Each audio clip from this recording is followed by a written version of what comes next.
Hello and welcome to SNN TV. This is Saeed Azimi presenting the special issue to you. Special issue examines noteworthy events, and we are now on the verge of a significant one happening in Tehran. As a founding constituent of the Persian Gulf Cooperation Council and a long-time confidant of Iran with a historically profound relationship with the United Kingdom, Oman has served a stabilizing role in the Middle East since Sultan Qaboos rose to power in 1970. Omani foreign policy is principally based on ensuring peace and prosperity within the country's borders. Muscat's active neutrality has served to simplify dialogue and negotiations between the Islamic Republic of Iran and various Arab and Western states such as Egypt, Iraq, the United Kingdom, and the United States. Oman has maintained this approach to foreign policy under Sultan Haytham's leadership. Oman has maintained this approach to foreign policy under Sultan Haytham's leadership, representing continuity from the Qaboos era. From the 2010 or 2015 period, Oman was the main diplomatic bridge between the West and Iran, being the country where American and Iranian officials began secret nuclear talks during Barack Obama's first term, which later culminated in the historic 2015 passage of the Joint Comprehensive Plan of Action, commonly known as JCPOA. Oman represented the significance of the Sultanate as a back channel to Iran. Iran also sees Oman as an opening to the international markets. The Sultan of Oman, Haytham bin Tariq, travels to Iran on Sunday, his first visit to Tehran since coming to power in 2020. The Sultan will stay in Iran for 2 days upon the invitation of Iranian President Ebrahim Raisi.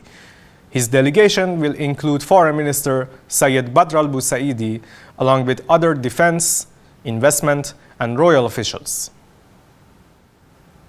The two countries' main discussion topics would mostly be Oman's mediatory role and its influences on regional developments, such as the recent Iran-Egypt reconciliation talks. The JCPOA revival would also be discussed, as Iran's foreign minister recently announced that satisfactory progress has been made and indirect talks for revival of the deal have been going on for weeks.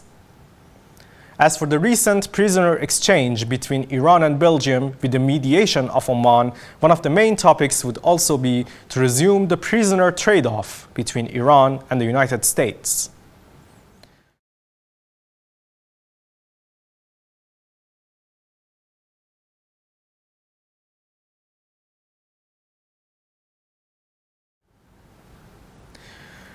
To examine the various issues of this multifaceted visit, Dr. Abdullah Baaboud, political analyst focusing on the Persian Gulf region, is joining us now from Tokyo. Hello, sir, and welcome to SNN TV. Hello, and thank you for having me. Thank you so much. So the Sultan will travel to Tehran today, and there are various issues that needs to be discussed. One of them was the bombshell that actually the Omani foreign ministry dropped on Friday regarding the prisoner exchange between Iran and Belgium. Iranian diplomat Assadullah Hassadi was transferred to Muscat, as well as the Belgian citizen Olivier van de Castile, and they both returned to their countries. Oman played a mediatory role in that regard, and both Iran and Belgium are thankful for that. What is your opinion on this? Well, I think this goes hand in hand with the general Omani policy, and that is to try and de-escalate tension in the region and have good relationship between Iran and, first of all, its neighbors, Arab neighbors, and secondly, with the international community. I think everybody has suffered by having Iran isolated and by having Iran under sanctions. And I think it is only through dialogue, through reconciliation, through contacts that we can have peace and stability in the region. And I think Oman has done this in the past with other prisoners, and I think this is a continuation of Omani efforts to ensure that that the relationship between Iran and its neighbors in the region and beyond is in good terms. Okay, so do you think this mediation between Iran and Belgium would pave the way for another mediation from the Omani side? We both know that Oman and Muscat is engaged in that. The prisoner swap between Iran and the US have been stalled. Do you think that this recent exchange would facilitate and pave the way for an actual good agreement between Iran and the US regarding the prisoner swap? I think there were some prisoner swaps in the past, and it was stopped, as you correctly said. And I believe Oman, by the nature of its foreign policy, it was stalled for a while, and I believe Oman is working with that. But by the nature of Omani foreign policy, it's always very quiet and secretive. So I don't know, but I believe that there are some efforts happening there, and I also believe that maybe the relationship now, as far as JCPOA negotiations is now looking more positive. So I think this will look a very good step, basically, to do between the two countries as they move on towards reaching a nuclear deal. Very good. You mentioned nuclear deal and JCPOA revival, as Iran's foreign minister says, have made satisfactory progress, but the Europeans and the United States keep insisting that the talks have been stalled and is in a state of coma. Some even go further and say that it's dead.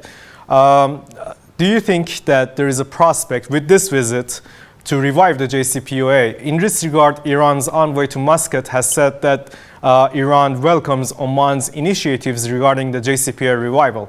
What is your opinion on that? Well, I think many analysts who've been looking at the JCPOA negotiations have almost thought, there was no point in going any forward because, there are so many complications and it's not going to add anything, and we just have to deal with the fait accompli. However, that is quite dangerous because, without an agreement, Iran is still under sanctions. And there are other countries like Israel who are threatening Iran as well. And, it does create a very unhealthy environment in the region. So for all the people in the region, it will be better to have a nuclear agreement with Iran. And I think Oman is pushing forward with that, and I believe Iran is ready, and I believe also there are some signs from the US that they could be ready for that. So I believe there are efforts taking place, and I think this visit will also allude to that. And my last question, sir, Oman has played, and again, the role of a mediator in unfreezing Iran's frozen assets abroad. And as I understand, some of these frozen assets are in Iran's central bank account in Muscat. Do you think that this visit will actually help Iran liquidate its frozen assets? Well, I think that will be a good thing because, as you know, and everybody knows, the Iranian economy needs the money, needs the income, and needs its assets. And this was part of the previous agreement, which is being held, and Oman wasn't allowed to transfer it. So I think it would make a lot of sense if the international community would allow Oman to transfer these funds to Iran, because the Iranian economy, as we know, under sanctions, is suffering and needs this money. So I think Oman is ready to do it, but it also has to kind of follow with the international community and of course the rules that come from the United Nations.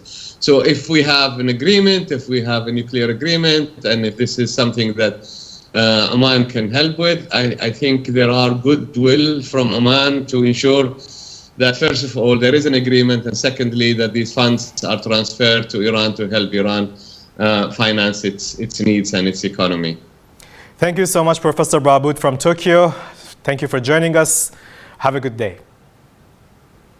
Thank you very much. You too. Thank you. Goodbye, sir. Bye, sir. Thank you. We will be back.